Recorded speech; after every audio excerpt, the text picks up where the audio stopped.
Hello and welcome. My name is Bobby Reef, and I am a criminal defense attorney for almost 40 years, practicing in South Florida with offices in Miami and Fort Lauderdale. If you find the need to contact me after this lecture, please feel free to do so. My contact information is included in the materials. Today's lecture topic is jury selection in drunk driving cases. I know we're all excited to be trying cases again, and so let's talk a little bit about what it takes to successfully defend somebody at trial. At the beginning, or in the beginning if you want to call it that, it's important to immediately break the ice. Introduce yourself and your client, but always call him or her by their name. Never, never ever refer to them as your client. It's always Mr. Jones, Joe Smith, Joseph, whatever may be the case. But remember, jurors take clues from the language that we use.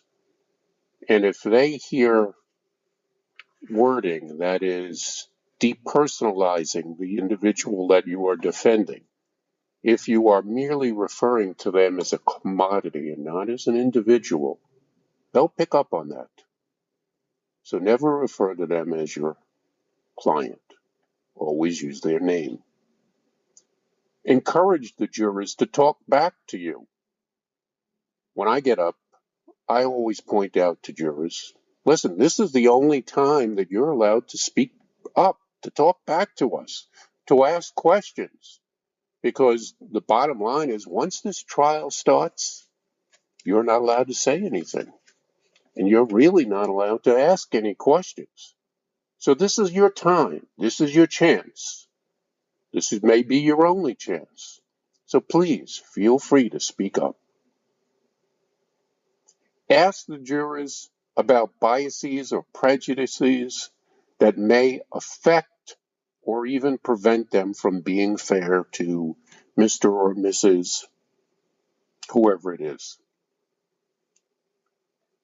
You want them not only to volunteer if they would be prevented from being fair, but whether or not something in their personal life might affect them from being fair. Now, this is the time when you really want to personalize your case and yourself to the potential jurors. For jurors to want to share with you, you need to share with them first. So whatever it may be, use something in your life and say to the jurors, for instance, I've never liked strawberry ice cream. I don't know what it is, just something about it I just don't like. Now, if this case was about the taste of strawberry ice cream, I might not be prevented from being fair, but I certainly would be affected by my pre-existing prejudices. Now, certainly jurors, when I use a story like that, tend to laugh, and it puts them a little bit more at ease. But I'm not trying to be glib, and I make that point out to them. I'm trying to show you how, based upon my circumstances, I have certain things about me that would affect or even prevent me from being fair in that certain circumstances. So how about this set of circumstances? Do you have anything about your life that might affect or prevent you from being fair to Mr. Jones here? Start to develop your challenges for cause. Now, this is my warning to you folks. Never cross-examine a juror. That's not your function. Leave the cross-examination, for the police officers and other witnesses. You want to be friendly, you want to be nice, you don't want to be attacking. and you want to let them talk. And you have to develop any challenges for cause.